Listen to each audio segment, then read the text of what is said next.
Diz assim em 1 Samuel, capítulo de número 17, versículo 28.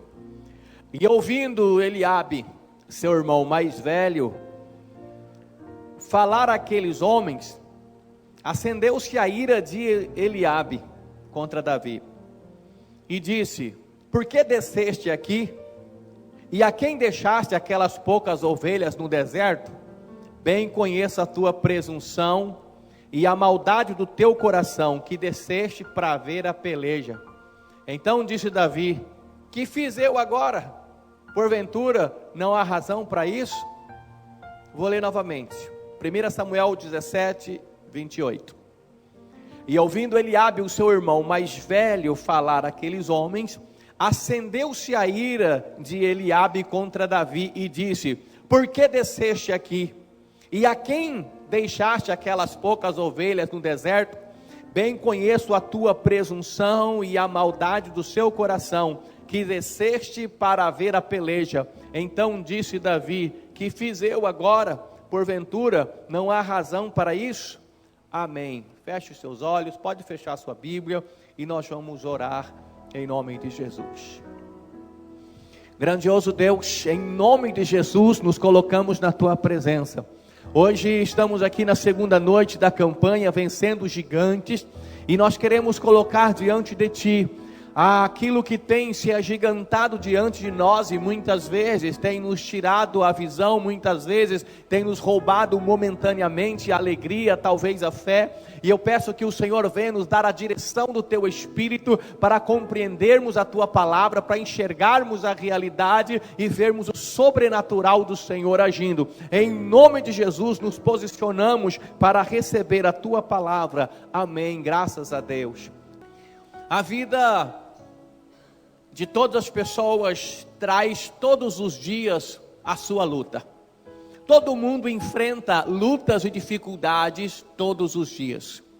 Cada dia que você se levanta para viver, cada dia que você se posiciona para caminhar em direção ao teu projeto, em direção ao propósito, em direção àquilo que você quer de Deus para a sua vida, o inimigo sempre vai se levantar.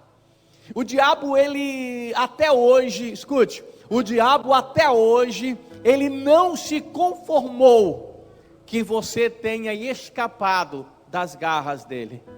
O diabo não está conformado que você conseguiu sair daquela condição tenebrosa de jugo, de peso, de pecado, de angústia. O diabo tinha prazer quando você andava atolado no lamaçal do pecado, no charco de lodo, na lama e podridão.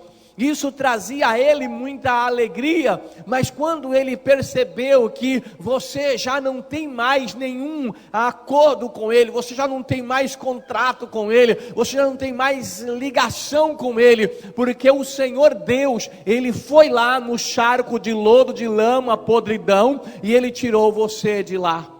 E ele colocou os seus pés, que estava na lama, e afundava, porque quando se está na lama, quanto mais mexe, mais afunda, semelhante a uma areia movediça. Mas o Senhor tirou você, diz o salmista, de um charco de lodo, de lama e podridão, e firmou os seus pés sobre a rocha. Hoje é claro que vem o vendaval, é claro que vem a chuva, é claro que vem a tempestade, porque ninguém está isento da tempestade. Quando Deus anunciou o dilúvio, Noé e sua família, seus filhos sem cães de fé, as suas esposas, eles foram livres da condenação do dilúvio. Eles não morreram, mas mesmo assim eles tiveram que passar pelo dilúvio. Deus não prometeu livrá-los do dilúvio. Deus não pegou eles e colocou numa colina onde eles ficaram ali plantando, comendo, esperando o dilúvio acontecer. O dilúvio veio para todo mundo, assim como a luta e os problemas da vida vêm para todo mundo. A diferença é que aqueles que passaram pelo dilúvio sem Deus morreram no dilúvio. Deus permitiu com que Noé e sua família passassem pelo dilúvio, mas havia sobre eles uma promessa de livramento, e Deus passou com eles pelo dilúvio. Então eles foram protegidos e guardados por Deus, até que as águas baixaram sobre a face da terra. Então nós enfrentamos dificuldades, luta todos os dias. Isso não é problema. O problema é quando o homem perde a visão, a direção de Deus. E o que o diabo quer é que você deixe de olhar para Deus, deixe de olhar para aquilo que Ele já fez, aquilo que Ele está fazendo, até mesmo para aquilo que Ele fará na sua vida.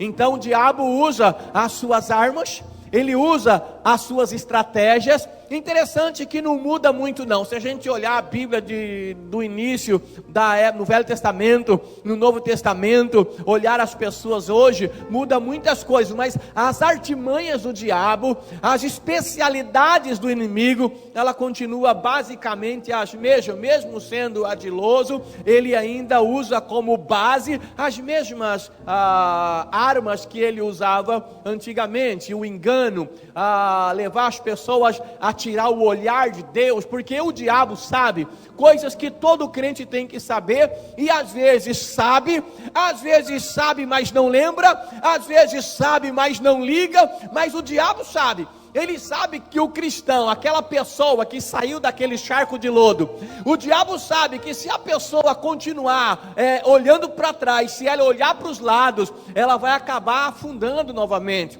O diabo sabe que algumas armas que ele usa, por exemplo, o medo, vai levar a pessoa a afundar também. Lembra de Pedro que começou a andar sobre as águas? Ele andou sobre as águas, ele foi de encontro com Jesus, mas quando o vento bateu, ele então se assustou, ele teve medo, e somente quando ele teve medo, ele começou a afundar.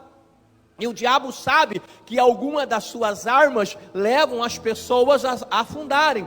Então ele procura agigantar alguns problemas, levando a pessoa a não ter condições de resolver, a não ter condições de vencer. Algumas pessoas estão amarradas sem força para vencer. Não que ela não tenha força, mas ela, ao olhar com a direção do inimigo para o lado errado, ela não consegue entender nem compreender a força, a autoridade e o poder de Deus que está na vida dela. Tem muitas pessoas que, por não ter esse conhecimento, é por isso que a Bíblia diz, Deus diz através do profeta Oséias: o meu povo está sendo destruído porque falta conhecimento. Porque sem conhecimento, sem entender a palavra, sem saber dos seus direitos, sem saber da sua posição no reino de Deus, sem saber o que você pode, o que pode ser feito em nome de Jesus, muitas pessoas vivem dentro das igrejas, mas derrotadas pelos gigantes que amarram a sua vida. Eu costumo fazer uma comparação para a gente entender. Eu gosto muito de fazer essas analogias, às vezes uma parábola, uma historinha, para a gente ligar, né? Para a gente ligar uma coisa com a outra e entendermos melhor a questão. Imagine você passando algumas necessidades financeiras. Imagina você talvez enfermo e sem dinheiro nem para comprar os remédios. Imagine você com problemas financeiros a ponto de ter algumas dificuldades até mesmo para se alimentar.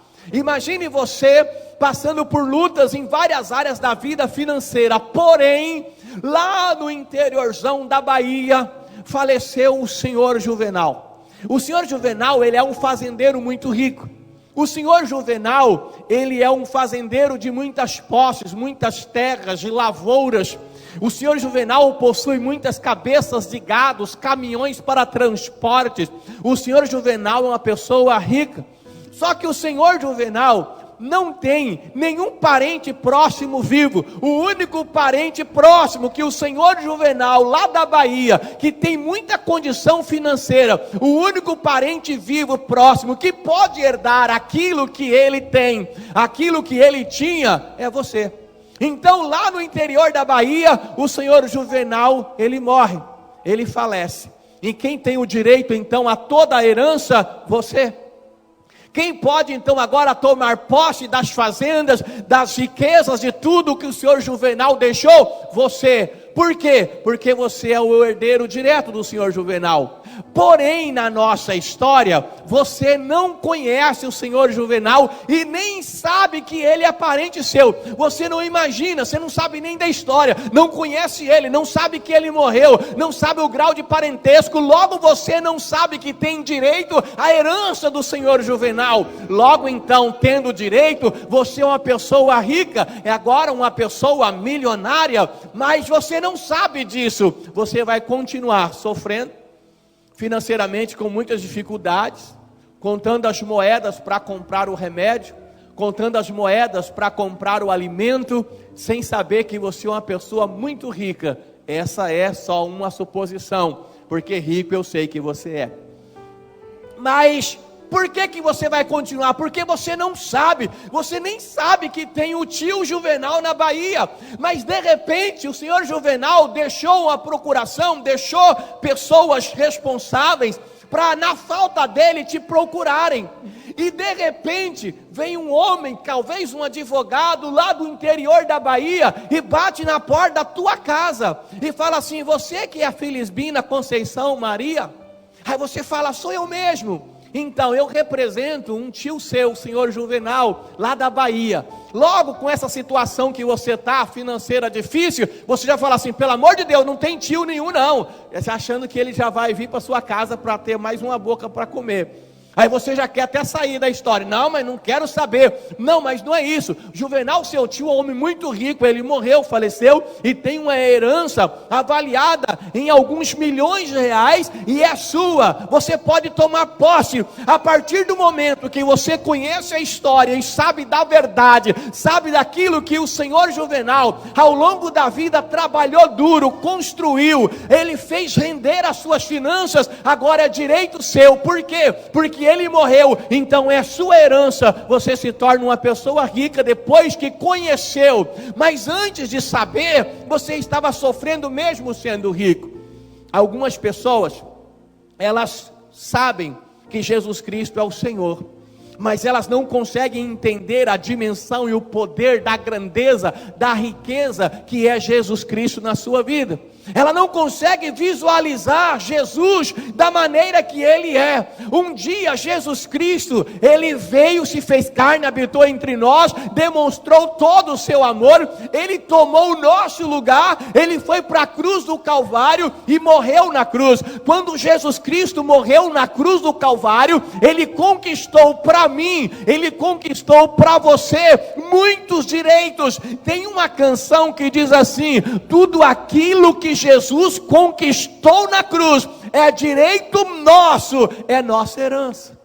Só que nós precisamos então conhecer esses direitos, nós precisamos então conhecer as promessas, e nós precisamos nos basear nela. E uma das coisas que o diabo faz é fechar as pessoas a oportunidade de conhecimento. Ele tenta barrar o conhecimento, e ele usa várias armas. A indolência é uma das principais, a preguiça, para que a pessoa não tenha acesso, para que a pessoa não ore, para que a pessoa não tenha acesso à Bíblia, a bons livros. Ela assiste muitos filmes, muitas séries, mas não assiste uma mensagem. Ela não lê um livro, ela lê revista, se for da Marvel, ela lê revista, se for até da Mônica, ela lê revista, até da infância dela, que tinha Sabrina, Bianca, dessa época. Eu sei porque as minhas irmãs tinham essas revistas. Quem aí for um pouco de mais idade vai saber do que eu estou falando. Mas ela não tem tempo, ela não lê a Bíblia. O diabo foca ela para as coisas que não são boas, para amarrá-la. Ela começa a andar com pessoas que não acrescentam, pessoas que não traz nada de bom, e ela vai sendo, sem perceber, sendo amarrada. E não tendo conhecimento, ela não pode tomar posse da sua herança. Se ela não sabe que o Juvenal morreu, se ela não sabe que ele era rico, se você não sabe o que Jesus pagou por você na cruz, fica difícil. É a mesma história de um homem que estava numa fazenda, viveu a vida toda e queria ir embora para a cidade, queria conhecer a cidade, mas era muito longe. Ele brigou com os pais e resolveu ir embora. E ele viajou muitos dias num lugar seco, árido, e quando ele estava perto da cidade, depois de muitos dias, ele estava com muita sede. É claro que eu estou apenas contando uma história, é um conto, para a gente linkar aquilo que nós queremos colocar para você. E ele começou a passar muita sede. A fome e a sede era muito grande na estrada. E um dia, bem perto, chegando o sol se pondo, chegando o fim do dia, ele avista de longe a cidade, só que ele já estava literalmente morrendo de sede na nossa história. E de repente ele se aproxima e ele percebe que lá na frente tem uma casa, mas já estava começando a escurecer. E ele chega cada vez mais perto e ele já não tem forças para caminhar. Quando ele chega perto da casa para chamar alguém, ele não consegue. Ele olha do lado, ele vê uma coisa interessante na nossa história. Vamos imaginar um Nordeste, um lugar bem distante da cidade. Ele percebe então que tinha uma coisa estranha, tinha um negócio assim que saía do chão, e na ponta ele saía do chão reto, fazia uma curva assim, reto, uma curvinha assim, tinha um cotovelo, e na ponta tinha um negócio com um bico, com uma orelha. Que ele estava vendo? Uma torneira. Mas esse homem da nossa história nunca tinha visto uma torneira. Ele não sabia o que era uma torneira. De repente ele quer chamar alguém, não tem mais força, ele cai. E quando ele cai de bruços. Ele olha para cima, vê só aquela torneira, mas ele não sabe o que é, não sabe para que serve, para ele não é nada. E ele morre de sede embaixo da torneira. Era só girar e tomar a água. Tem muito crente morrendo de sede debaixo da fonte da água da vida, que é Jesus, por não se preocupar em conhecer os seus direitos, as promessas de Deus e a sua herança. Por quê? Porque o inimigo tem amarrado ele, tem trazido gigantes na vida dele, que tem impedido ele de caminhar. Esses gigantes são tantos, e um dos grandes e maiores gigantes na vida de muitas pessoas é um espírito maligno chamado medo.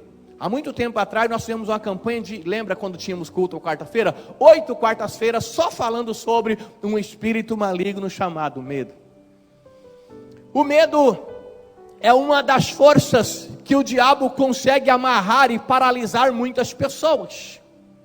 As pessoas com medo, irmãos, elas não conseguem enxergar a bênção e promessa de Deus. Elas não conseguem entender os planos de Deus. A pessoa com medo, ela não consegue tomar decisões acertadas. A pessoa com medo, ela então abdica-se da tua fé. Porque, irmãos, o medo, ele também é fé. Não sei se você parou para perceber, o medo e a fé talvez sejam de forma antagônica, mas irmãos, por quê? Porque a fé faz com que eu visualize a bênção, faça com que eu creia na bênção e faça com que eu tome posse da bênção. Agora o medo, ele visualiza a derrota, ele crê na derrota e faz com que as pessoas assumam a derrota. Existe uma frase que diz assim: quando o medo entra pela porta, a fé sai pela janela. Eles não conseguem conviver. É a mesma coisa da certeza com a dúvida. Não tem como eu ter certeza e dúvida ao mesmo tempo, na mesma situação, na mesma questão. O medo é um poder criativo. Eu imagino que você tenha passado alguma vez na vida ou tenha tido algum tipo de medo. Tem gente aqui que tem muito medo. Não precisa se posicionar, mas tem gente que tem medo, que segundo uma pesquisa americana, é o 5º maior medo do mundo: medo da morte. As pessoas têm medo de morrer. Tem muita gente que fica doente só por causa do medo de morrer. Tem gente que toma remédio antes para não ficar doente. Tem gente que acaba vivendo uma vida amarrada por causa do medo. Às vezes até medo simples. Hoje, quando acabar o culto, você vai para a sua casa. Tem gente aqui, quando chegar no seu quarto, vai estar sozinho. Ele vai olhar debaixo da cama para ver se não tem nada, antes de dormir. Tem gente que olha debaixo da cama para ver se não tem alguma coisa antes de dormir. Principalmente quando ele ouve uma história. Principalmente quando ele escuta uma história. E quando ele vê um filme que tem um negócio do mal. Ele não consegue dormir à noite, qualquer barulho, ele já se assusta, porque naquele momento a sua emoção está voltada ali para aquela situação, então logo o medo se torna mais presente. Mas tem pessoas que têm medo, e às vezes de coisas que ela nem percebe. Antigamente, conta-se a história, né? essa sim uma história verídica pelo que foi passado, que para que na época da escravidão os escravos não consumissem muito leite da fazenda, da casa grande, foi colocado para eles que manga com leite faz mal. Manga com leite mata. Irmãos, eu não sei você, quando eu era criança, quando chegava a época da manga, eu não tomava leite, mas de jeito nenhum, porque eu queria manga. Eu falava assim, leite tem o ano todo, manga não.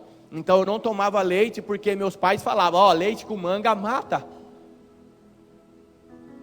E eu vou falar a verdade, hoje a gente sabe que não tem nada a ver, que foi uma crendice criada, uma história inventada, mas tem gente que até hoje não consegue chupar uma manga e tomar leite. Eu não vou nem perguntar, você vai ver que tem gente aqui que não mistura manga com leite de jeito nenhum. Por quê? Porque mata. Eu não vou nem falar nada, porque de repente tem até alguma irmã aqui que cansada da vida, um dia desse, pensou em suicídio. Pegou 2 mangas bourbon, um copo de leite, comeu a manga e tomou leite e ficou esperando. Eu nem vou falar nada, que pode ter. Eu gosto muito de salada de pepino. Quem gosta de salada de pepino? Ótimo.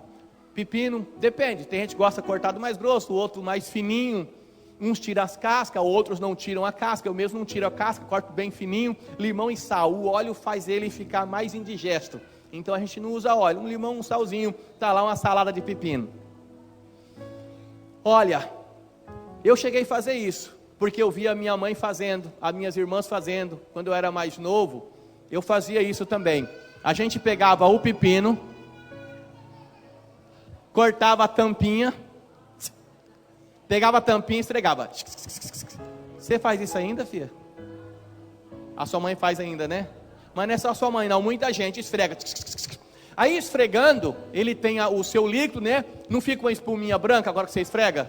Que com nossos avós, mãe, e até hoje alguém fala veneno.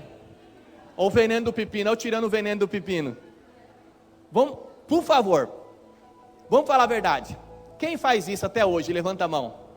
Bem alto, bem alto. Aí, tá vendo?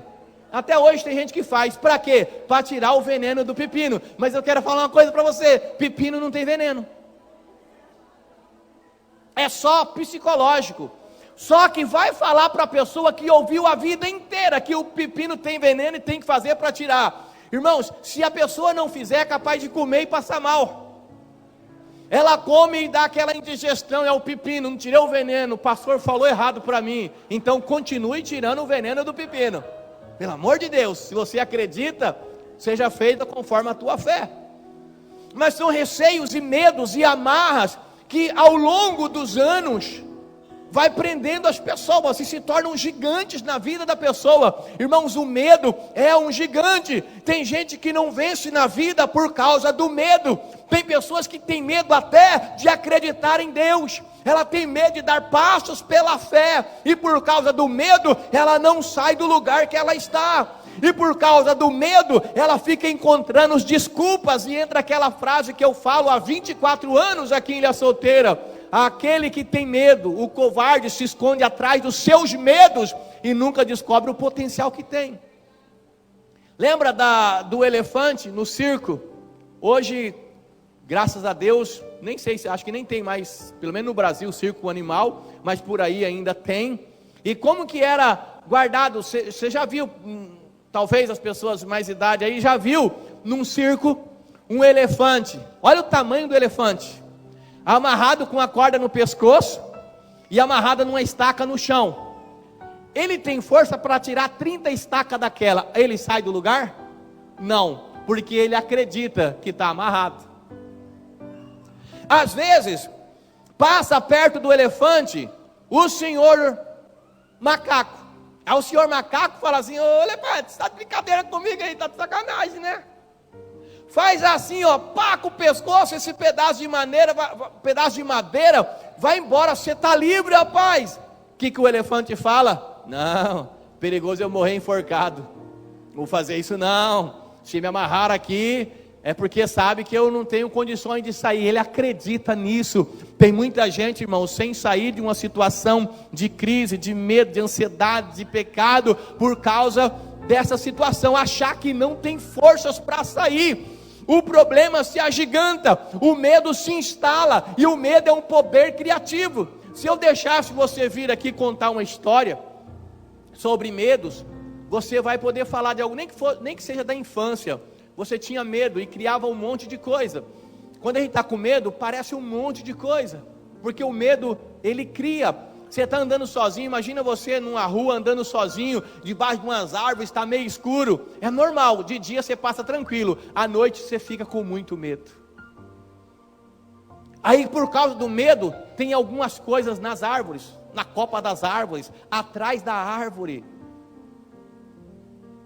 Uma vez eu fui assistir televisão na casa de um amigo, e eu morava na chácara, eu tinha uns 7 anos, e eu não percebi que havia escurecido, mas eu precisava ir, porque o programa era bom, era o Sítio do Pica-Pau Amarelo, era o que tinha de melhor na TV naquele tempo, era o Sítio do Pica-Pau Amarelo e os Trapalhões, dava para sentar com a família e assistir os Trapalhões. Dia de domingo sentava meu pai, minha mãe, eu e minhas 5 irmãs, os 8 na sala para assistir os Trapalhões. Hoje é difícil você conseguir sentar com a família para assistir um programa na televisão, tamanha porcaria que nós estamos vendo hoje em dia. Mas antes ainda tinha uns programas dessa forma. Hoje ainda você tem um Chaves, que é mais inocente, mas de vez em quando assusta, né? O Chaves também assusta. Se dia uma Maria de Lourdes eu for assistir o Chaves, chegou uma senhora: Satanás! Satanás, eu falei, que é isso? O cachorro da bruxa do 71 chama Satanás. Deu um medinho também. É o cachorro que chama? Ah, é gato? É o gato ou o cachorro?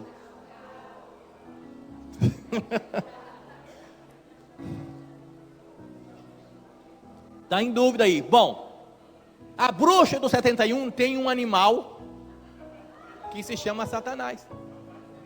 É um gato preto. É um gato preto. Estão falando que é gato preto. Irmão, vou ter que estudar sobre o Chaves para vir aqui. E se for um gato preto, se você cruzar com um gato preto, azar pro gato. Você sabia que tem gente quando cruza, tem até crente. Irmãos, tem crente, sai da igreja todo feliz. Como que é? Vou derrubar esse gigante. Ele vai na rua sozinho. Aí um gato preto, ele... na hora, e é crente. Ele está na rua, aí está uma construção, ele está na calçada, tem uma escada. Ele já desvia, não é porque está trabalhando, vai atrapalhar, que ele tem medo de passar debaixo da escada, que dá azar. Eu fui na casa de um irmão uma vez, e eu observei que atrás da porta da casa dele, de entrada, tinha uma ferradura. Tem ferradura na porta da sua casa? Para que é a ferradura atrás da porta? Para que serve? Para dar sorte. Se ferradura desse sorte, cavalo não puxava carroça. Então não dá sorte. Pé de coelho no chaveiro. Você tem pé de coelho no chaveiro? Nota de $1. Tudo bem, $1 é $1. Você quer guardar na carteira, porque você achou legal, ganhou, viu uma vez, eu quero. Tudo bem, mas se você coloca na carteira para chamar dinheiro, cuidado com o animal da bruxa do 71. As pessoas vão automaticamente se amarrando. Aí eu fui assistir, quando eu voltei, já estava meio escuro. Irmãos, pensa num garoto medroso. Olha, eu não tenho medo de nada. Como diz aquela velha frase, já vim de tantas tempestades que perdi o medo da chuva. Mas eu acho que eu gastei o meu medo todo na infância, porque eu tive uma infância complicada, uma infância difícil. Mesmo meus pais sendo evangélicos, a gente morava em Barra do Garça, e eu tinha visões. Eu via pessoas dentro de casa andando para todo quanto foi lado, e eu morria, eu cobria a cabeça, suava debaixo da coberta, tinha umas cobertas boas, seca-poço, mas era complicado.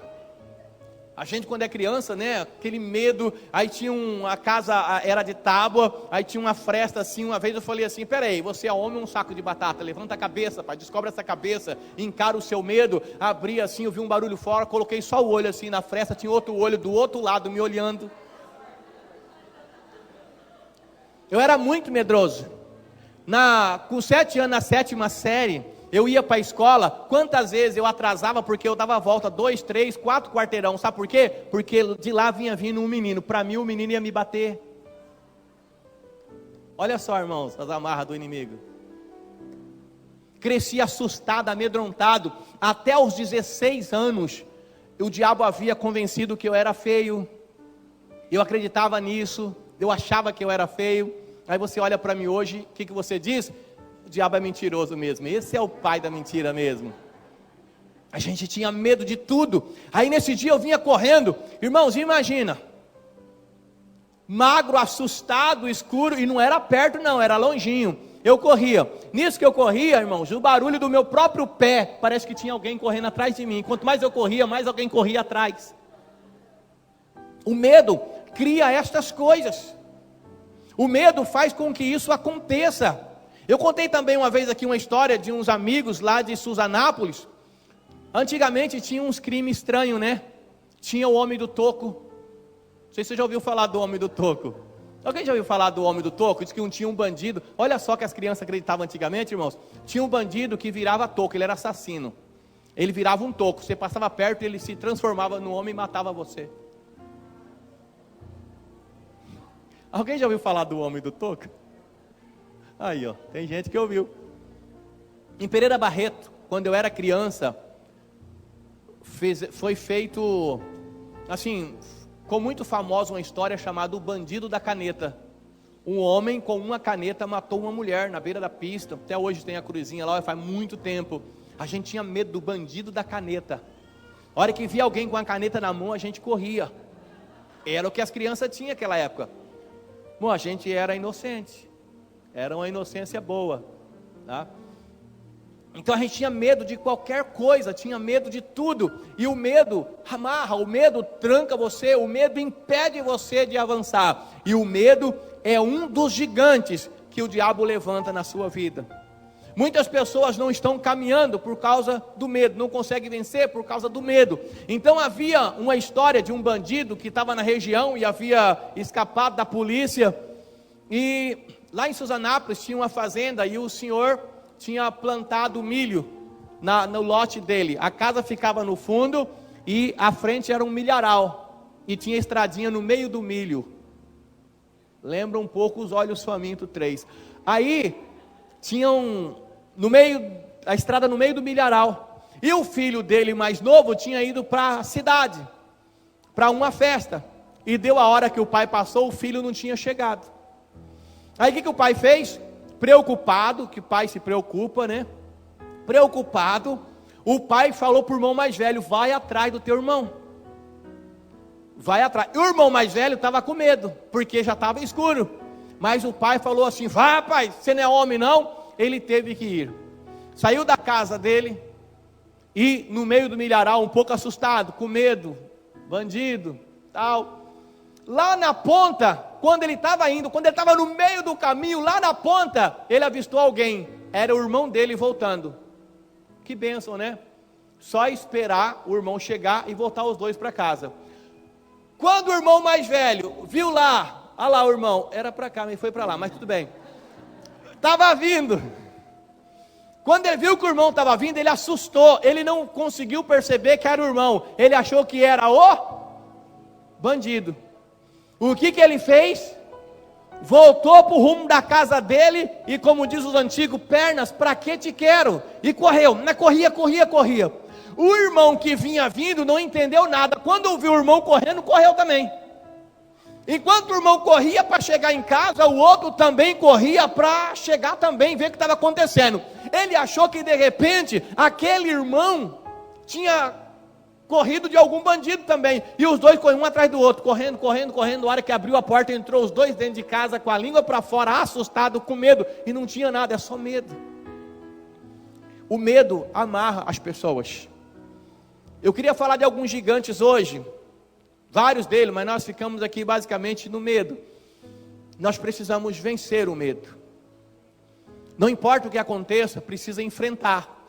Nós lemos uma passagem aqui, em que Davi chega, e os irmãos dele começam a falar contra ele. Você veio aqui só para, começa a criticá-lo, você veio aqui só para ver, você veio de curioso, mas ele estava ali simplesmente para fazer o que ninguém fazia. Ninguém tinha coragem de enfrentar Golias. Por quê? Por causa do medo. Golias também estava com medo. O povo filisteu estava com medo. Sabe por que Golias desafiou o povo de Deus? Sabe por que Golias desafiou o povo de Israel? Porque ele estava com medo junto com o exército dele. Por quê? Sabia-se que o Deus de Israel era poderoso em batalha e que ia à frente do seu povo, e se fosse para ter uma batalha, o povo de Israel ia vencer, os filisteus iam perder. Então que chance eles tinham? Não vamos guerrear contra o povo de Deus, vamos guerrear com um só, vamos chamar um só, homem contra homem. Nós temos o homem mais forte. Era uma estratégia do inimigo para vencer. O inimigo persistente, porque sempre é persistente, todos os dias, de manhã e à tarde, ele descia no vale e gritava, e falava sobre o povo de Israel, e chamava, e criticava, falava mal dos deuses de Israel, e ninguém tinha coragem, porque tinha medo. Davi, ele simplesmente se posicionou, simplesmente venceu o medo e foi enfrentar o gigante Golias. Deixa eu ler só um versículo aqui. Versículo 48 do capítulo 17. E sucedeu que, levantando-se o filisteu e indo encontrar-se com Davi, apressou-se Davi e correu ao combate a encontrar-se com o filisteu. Você entendeu isso? Os outros estavam com medo. Davi, quando deixaram Davi entrar na batalha, ele não só foi enfrentar o gigante, ele correu, ele se apressou para enfrentar o gigante. E nós precisamos nos posicionarmos, precisamos nos levantar e enfrentar o gigante, e de preferência correr em direção a ele, não correr dele, correr em direção a ele. Por quê? Porque você tem em você o maior poder que existe, que é o nome de Jesus. Quando você fala em nome de Jesus, o inferno inteiro se estremece, porque há poder nesse nome. Se os cristãos soubessem o poder que há no nome de Jesus. Nós vamos ter agora uma 24 horas de oração e leitura. Eu acho que na nossa biblioteca tem um livro do Benny Hinn. Não é o Benny Hinn, é outro escritor que eu lia muito quando eu era adolescente, Kenneth Hagin, e tem um livro chamado O Nome de Jesus. O poder do nome de Jesus, irmãos, é fantástico, e foi dado à igreja autoridade no poder do nome de Jesus. É preciso conhecer o poder que há no nome de Jesus para tomar posse das bênçãos do Senhor. Às vezes o diabo tem entrado na sua família e levantado gigantes como a angústia, gigantes como o vício. A pessoa não consegue largar, não consegue vencer, e as pessoas têm se afastado ou corrido ao contrário do combate. Mas é preciso crer no nome de Jesus, levantar a cabeça, porque quando você se move, Deus se move com você. Quando você age, Deus age com você. E aí vem a pergunta registrada na Bíblia: agindo eu, quem impedirá? Aí há a pergunta em Romanos: se Deus é por nós, quem será contra nós? Você tem autoridade no nome de Jesus, o poder do nome de Jesus para vencer qualquer batalha e jogar por terra qualquer gigante. Você só precisa conhecer, não é conhecer uma história. Muitas pessoas conhecem a história de Jesus, e daí a história de Jesus, o viciado, o bêbado, o homicida, conhece a história, todo mundo conhece a história de Jesus, mas você precisa conhecer algo a mais do que a história de Jesus. Você precisa conhecer o poder que há no nome de Jesus. o poder transformador do nome de Jesus, para que você possa vencer as batalhas e vencer os gigantes. A solidão é um gigante, a depressão é um gigante.